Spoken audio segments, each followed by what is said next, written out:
Leo nitakuonyesha ni kitu gani kimefanya pesa ya Tanzania iendelee kushuka thamani. Lakini pili, nitakuonyesha namna Kikwete alivyoshiriki, namna Jakaya Mrisho Kikwete alivyoshiriki kwanza kuporomosha thamani ya shilingi ya Tanzania na kuharibu uchumi wa Tanzania. Ndugu Mtanzania, Mzee Nyerere, Mwalimu Nyerere amechukua nchi mwaka 62. Wakati huo dola moja ya Kimarekani sawa na shilingi 5. Ameiongoza Tanganyika miaka 23. Ameng'atuka mwaka 84. Dola moja ilikuwa sawa na shilingi 22. Ameacha deni la taifa shilingi trilioni 3.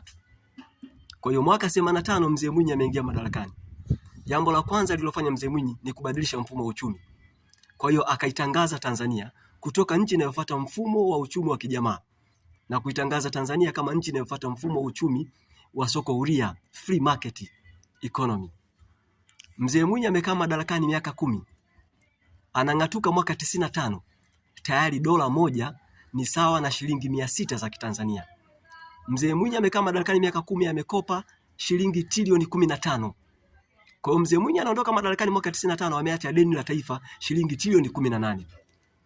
Wakati Mzee Mwinyi akiwa madarakani, huyu Jakaya Mrisho Kikwete ndio alikuwa waziri wa fedha. Kwa hiyo wakati pesa ya Tanzania inaanza kuporomoka thamani, Jakaya Kikwete alikuwa waziri wa fedha. Haya, Mzee Mkapa amechukua nchi mwaka 95. Kwa hiyo amepokea nchi wakati huo dola moja ya Kimarekani sawa na shilingi 600. Mkapa amekaa madarakani miaka 10. Anaondoka madarakani mwaka 2005. Tayari dola moja imefika shilingi 1200. Wakati Mzee Mkapa akiwa madarakani, Jakaya Kikwete alikuwa waziri wa mambo ya nje. Alikuwa ni mjumbe wa baraza la mawaziri, anahudhuria vikao vyote vya baraza la mawaziri. Kwa alikuwa anajua hali ya uchumi wa nchi, hali ya kisiasa na hali ya kijamii. Mkapa pia alikuwa anaendelea na mfumo wa uchumi wa soko huria, free market economy. Mungu sio Asumani, Mzee Jakaya Kikwete amechukua nchi mwaka 2005. Kwa hiyo amechukua nchi wakati huo dola moja ni sawa na shilingi 1200. Kumbuka, Kikwete ana degree ya uchumi, ni mchumi. Lakini pili ni mtu mwenye uzoefu. Amekuwa waziri wa fedha wakati wa Mzee Mwinyi, miaka yote 10 ya Mzee Mkapa, Kikwete alikuwa waziri. Amechukua nchi. Jambo la kushangaza, Kikwete anaondoka madarakani mwaka 2015. Dola moja ya Kimarekani ni sawa na shilingi 2300. Yaani ina maana thamani ya pesa ya Tanzania iko hoi tabani. Iko nyanga, imepoteza thamani, imepoteza mvuto. Mbaya zaidi, uchumi wa Tanzania uko hoi tabani, uko nyanga. Huyu ni mchumi by professional. Sasa unaweza kujiuliza, kwani tunataka miaka mingapi ndio tuone kwamba hela yetu inaporomoka? Tunataka miaka mingapi ndio tujifunze wa Tanzania? Kwa sababu mpaka Kikwete anaondoka tayari miaka 30, pesa yetu imeendelea kuporomoka thamani. Sasa ukitaka kujua pesa ya Tanzania imeporomoka thamani, ngoja nikupe mfano halisi. Sisi tulisoma China, sawa? Wakati huo tunasoma China, serikali ya China ilikuwa inatupa hela ya matumizi mwezi mzima, yuan 3000, yani shilingi 3000 za China. Kwa hiyo shilingi 3000 za China zilikuwa zinatosha sisi. Tunalipia kodi ya chumba mwezi mzima. Chumba kizuri, kina AC, umeme wa kutosha, maji ya kutosha, na hapo nje kuna walinzi wanalinda masaa 24. 3000 hiyo tunakula vizuri mwezi mzima. 3000 hiyo tunavaa vizuri. Unanunua kama ni raba, kila kitu unapendeza.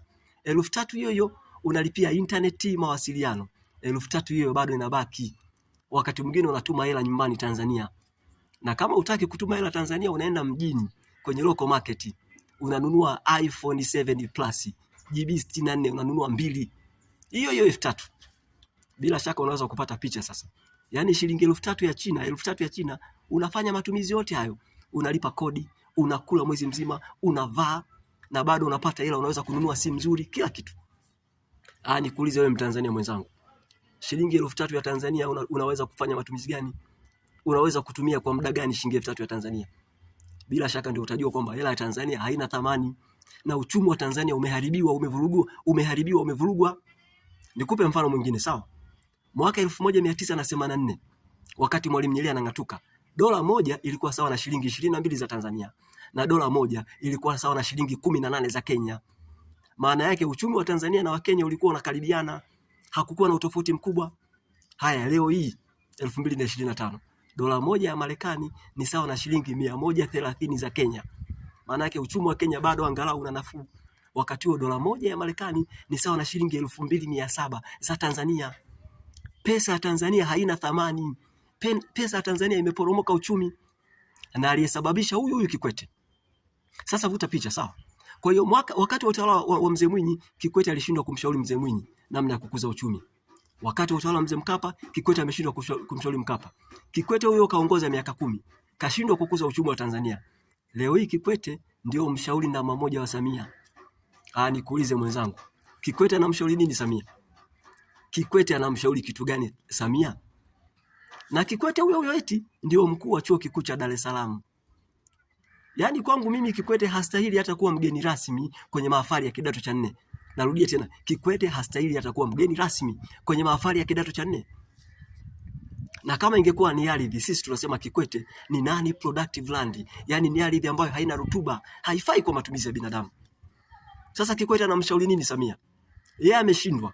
Miaka yote ameshindwa, sasa hivi anashauri nini? Haya, jambo la kushangaza, unamwona huyu Kikwete ameharibu uchumi wa nchi. Kikwete huyu ameharibu siasa ya nchi. Kikwete ameharibu demokrasia ya nchi. Leo hii wanasiasa kwanza wanahujumu demokrasia, wanasiasa wanahujumiana wao kwa wao. Wanasiasa wanauana. Wanasiasa tena wanatuua sisi raia wapiga kura. Kikwete yupo. Mpaka mimi najiuliza huyu Kikwete waga anaenda msikitini? Kikwete anaswali kweli? Kikwete anamwogopa Mungu? Kwa hiyo Watanzania mnaokaa karibu na Kikwete, ambao nyinyi mnamshabikia Kikwete, mjue kabisa Kikwete sio mtu mzuri kwenye nchi kabisa. Kikwete sio mtu mzuri kwenye nchi. Kwa mimi nafikiri umepata picha. Mimi ni muombe Kikwete, tuachie nchi yetu. Tuache nchi yetu tuiongoze wenyewe. Wewe akili yako imeshafeli, akili yako imeshashindwa. Mungu ibariki Afrika, Mungu ibariki Tanzania. Asanteni kwa kunisikiliza.